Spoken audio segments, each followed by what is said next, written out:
తాజాంశాన్ని చూస్తున్నాం. సికింద్రాబాద్లోని సృష్టి test tube baby centre కేసులో పోలీసులు దర్యాప్తు ముమ్మరం చేశారు.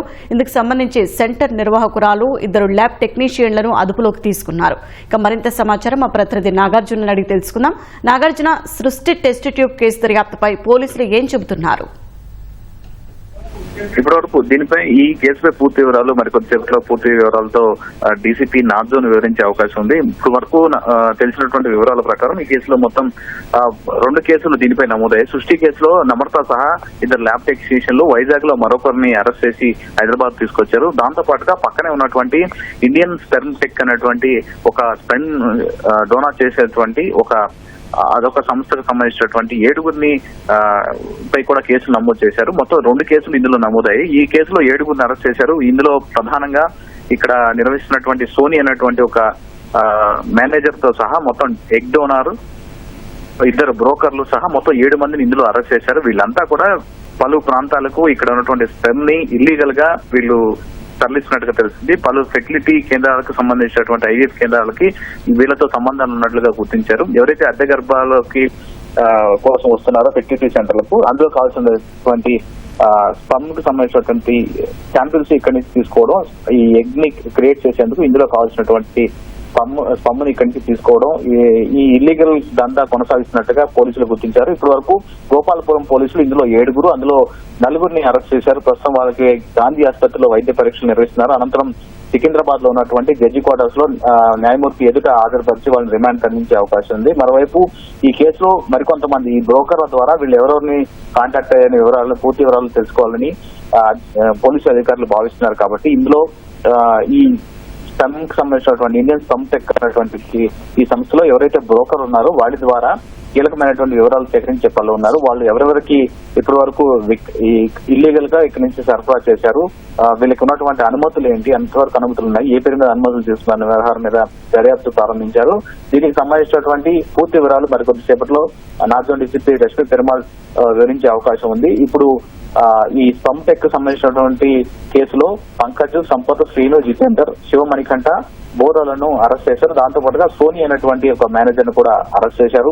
ఈ వీర్యకణాలను, అండాలను ఏవైతే ఉన్నాయో వీటిని గుజరాత్, అహ్మదాబాద్, మధ్యప్రదేశ్ లో ఉన్నటువంటి ఐవీఎఫ్ కేంద్రాలకు తరలిస్తున్నట్టుగా తెలుస్తుంది. తెలంగాణలో గతంలో నమోదైనటువంటి కేసులు భాగంగా కొంత ఇక్కడ స్ట్రిక్ట్ ఉండడంతో వేర్వేరు ప్రాంతాలతో వీళ్ళు టైప్ అవడం, కొన్ని విశాఖపట్నంలో ఉన్నటువంటి మరికొన్ని ఫెర్టిలిటీ కేంద్రాలకు కూడా వీళ్ళు టచ్ లో ఉన్నట్టుగా తెలుస్తుంది. వీళ్ళకి సంప్రదింపులు, వీళ్ళతో ఈ స్పెర్మ్ టెక్ సంబంధించినటువంటి వీళ్ళు తీసుకునేందుకు వీళ్ళతో సంబంధాలు కలిగినట్లుగా తెలుస్తుంది. సో ఓవరాల్ గా ఇప్పుడు ఈ కేసులో పూర్తి స్థాయిలో దర్యాప్తు చేసి ఇప్పుడు గతంలో వేరే ఎవరైతే ఇప్పుడు ఫిర్యాదుదారులు ఎవరైతే ఉన్నారో వాళ్ళు గతంలోనే ఒక ఒప్పందం చేసుకోవడం, వాళ్ళు సరోగసి ద్వారా వీళ్ళు బిడ్డని కనాలని కూడా వేరే వాళ్ళ ద్వారా వీళ్ళు బిడ్డని కన్నారు. తర్వాత ముందుగానే ఒప్పందం ప్రకారం డిఎన్ఏ చేసేయాలి, వాళ్ళకి మా పోలికలే ఉండాలి, మాకు సంబంధించినటువంటి డిఎన్ఏ ఉండాలని వాళ్ళు అనుకోవడం. తర్వాత ఇందులో ఒప్పంద భాగంలోనే ఆ డాక్టర్ ఎవరైతే నమ్రత ఉన్నారో వాళ్ళని కొన్నిసార్లు దాటవేస్తూ వచ్చారు బిడ్డ పుట్టిన తర్వాత. అనంతరం వీళ్ళు గట్టిగా అడగడంతో వాళ్ళకి వేరే చోట వీళ్ళే చేయించుకున్నారు.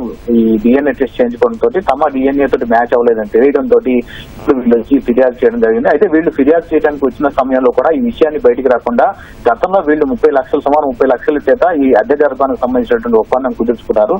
సో దీంట్లో 20 లక్షల్లో తిరిగి ఇస్తామని చెప్పేసి వాళ్ళతో బేరసారాలు ఆడారు. అనంతరం వాళ్ళు ఒప్పుకోకపోవడంతో వచ్చి పోలీస్ స్టేషన్ లో ఫిర్యాదు చేయడం, ఈ వ్యవహారం అంతా బయటకు వచ్చింది. మీడియాలో వరుస కథనాలు రావడంతో దీనిపై పూర్తి స్థాయిలో పోలీసులు దర్యాప్తు ప్రారంభించారు. సో ఇప్పుడు ఈ మరోవైపు వైద్యాధికారులు కూడా దీని మీద స్పందించారు. దీనిపైన వ్యవహారం పైన ఆరా తీస్తున్నారు.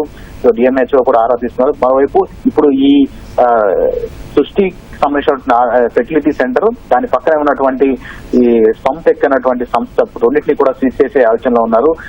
ఇప్పుడు ఈ కేసులో 7గురిని స్పెర్మ్ టెక్ సంస్థకు సంబంధించినటువంటి ఈ డోనార్స్ ఎవరైనా దీంట్లో 7గురిని అరెస్ట్ చేశారు. సృష్టికి సంబంధించినటువంటి నమ్రత సహా మొత్తం 4గురిని అరెస్ట్ చేశారు. వీళ్ళందరినీ కూడా మరికొద్దిసేపట్లో రిమాండ్ కు తరలించనున్నారు. వీళ్ళకి సంబంధించినటువంటి కాంటాక్ట్ లిస్ట్ లో, ఈ నమ్రత సంబంధించినటువంటి కాంటాక్ట్ లిస్ట్ లో చాలా మందికి సంబంధించిన సరోగసి వివరాలు ఉన్నాయని భావిస్తున్నారు. గతంలో అనుమతులు కోల్పోయినా సరే వేరే డాక్టర్ పేరుతో దీన్ని నిర్వహిస్తున్నట్లుగా గుర్తించడం, దాంతో పాటు ఈ పక్కన ఉన్నటువంటి స్టెర్న్టెక్ సంస్థకు సంబంధించినటువంటి దాంట్లో ఎవరెవరు వాళ్ళతో రిజిస్టర్ చేసుకున్నారు, ఈ బ్రోకర్ల ద్వారా ఎంతమంది ఇప్పటి వరకు దీనిలో వాళ్ళు ఫెర్టిలిటీ సెంటర్లకి వీళ్ళు పంపించడం జరిగిన దర్యాప్తు ప్రారంభమైంది. సో మరికొన్ని అరెస్టులు ఇందులో ఉండే అవకాశం కనిపిస్తోంది. మొత్తం ఈ 2 కేసుల్లో 11 మందిని ఇప్పటి వరకు పోలీసులు అరెస్ట్ చేశారు. మరికొద్ది సేపట్లో మీడియాకి పూర్తి వివరాలు వెల్లడించున్నారు.